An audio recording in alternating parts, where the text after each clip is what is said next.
In the last 2 to 3 years, the far-left, politically correct, regressive liberal movement has transitioned from mentally ill to batshit crazy insane and begun to accelerate its efforts to destroy society. Some say the disturbingly quick growth of their influence in the past few years has been down to the fact that people are wising up to their bullshit and now they've become more desperate. They may be beginning to lose their political power and grip on public discourse, and consequently, they've started doubling down on those people who disagree with them. The theory certainly seems plausible given the emergence of a growing YouTube movement of rational and intellectual critics who have begun a backlash against regressives and social justice warriors, calling them out on their nonsense. There's nothing liberal about a regressive liberal. They've become authoritarian and puritanical in their beliefs and behaviours. Their act has become tiresome and predictable. So in case you weren't already aware, here's 5 signs that you're a regressive liberal. Number 5. You're against freedom of speech. Despite claiming to be liberal, tolerant, and preaching inclusiveness, you can only apply this policy to those who agree with you or to those you deem to be marginalized minorities who fit your narrative of intersectional oppression. Dissenting opinion of any kind is heresy against your regressive doctrines. For example, Yale University students recently signed a petition on campus to have the First Amendment protecting free speech removed from the US Constitution. This is the same campus where students claim that the role of college professors and faculty members is not to create a place of intellectual debate, but to create a home. If you're a regressive, then you believe people's right to feel comfortable should come before free speech. This is a highly dangerous belief system because offense is never given, it's only ever taken. Who becomes the ultimate arbiter of what kind of speech is acceptable and what kind of speech isn't? The truth is, free speech must come with no clause or caveat. If you ever utter a phrase like, "I'm all for freedom of speech, but," then you're against free speech because you're a regressive. Number 4. You're extremely racist and bigoted. In the regressive insanosphere, white people, and especially white heterosexual men, are privileged shitlords with power they inherited at birth, apparently.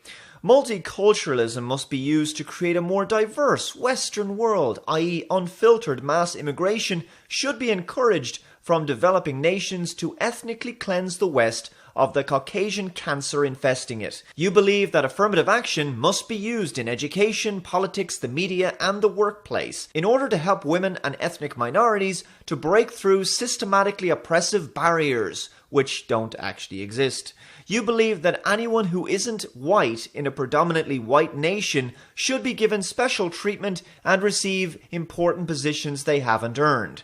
You believe that people should be judged on the color of their skin or on their genitals and not on the quality of their ideas or the content of their character. In your worldview, the meritocracy is unfair because it rewards those who work the hardest and produce the best results. You believe this is a bad thing because it doesn't automatically give minorities a victim narrative that would imbue them with a special privileged status. Believing women and ethnic minorities to be weak and helpless and in need of constant assistance from the state just by virtue of being what they are is what George W. Bush called the soft bigotry of low expectations. Telling all white men to check their privilege and downgrading their issues as being irrelevant is racist and bigoted against white men.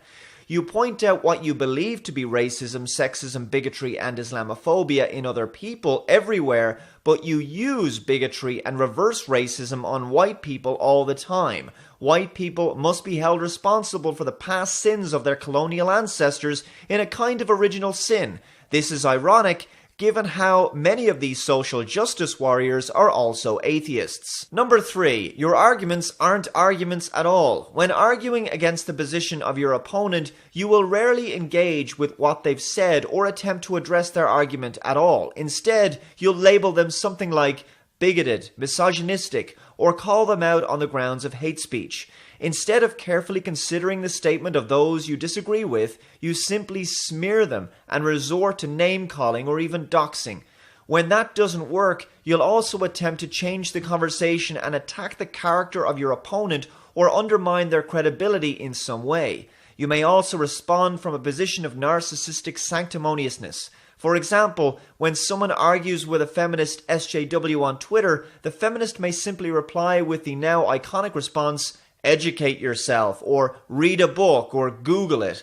They won't actually cite credible sources for their opinions. They may also adopt what I call the because reasons philosophy, like Justin Trudeau, when asked why he felt it was important to have a cabinet comprised equally of men and women. He simply said, because it's 2015. This isn't a reason. Stating that the reason you took a certain action was because it was the current year that it is like saying because the sky is blue. Of course, women should be allowed to enter politics if they wish and to even pursue the highest positions in office. No one but a genuine bigot would dispute that. But no one should receive a special path to these positions based purely on their gender. This philosophy means that the best and most talented people in our society won't necessarily get hired for the job, and that more highly skilled, worthy, intelligent, and hardworking people will be unfairly prevented from competing for it. Number 2, you like banning things. Everything is problematic, everything is racist, everything is sexist, everything is homophobic, and you have to point it all out. From free speech, jokes, certain TV shows, Halloween costumes, certain triggering words, books, and even people, you love to ban things that don't serve what you deem to be the greater good. The reason you choose to ban things is because you're simply not able to deal with the real world. You ban things that make you uncomfortable and then flee to your safe space for protection from difficult conversations, scary ideas, and the big bad adult world. You may go so far with your banning addiction as to even resort to using false copyright claims against content creators in order to silence them and their work. Finally, number 1, you deny reality. This is the big one. Not only do you not believe that the meritocracy is the fairest possible system to run a society on, you also deny the damage that multiculturalism is having on Western civilization. You refuse to admit that despite the fact that the majority of the world's 1.5 billion Muslims are peaceful, 15 to 20% of them support Islamism, and this is the reason Islam is still in need of a reformation. If someone admits this, you'll label them racist and Islamophobic, despite Islam not being an actual race. By shutting down this conversation, you prevent true liberal reformers in the Islamic faith from coming forward and beginning a positive dialogue that would lead to such peaceful reforms. You deny the reality of fundamental biological differences between men and women and buy into the pseudo-scientific notion that gender is a social construct. You believe all gendered behavior is learned from society and not innate, when in fact, only some gender characteristics are born out of environment and the rest are set by your genetics. You believe masculinity is toxic, all men are potential rapists and murderers, and that there's a big bad scary patriarchy at work that's oppressing Western women. This is despite the fact that you can provide no real-world evidence for this outside of the postmodern propaganda you were educated into believing in your Marxist gender studies course. You subscribe to third-wave feminism, which is totalitarian, ideological, and deeply misandrist, and has already destroyed gender dynamics in the West and practically obliterated the institution of marriage.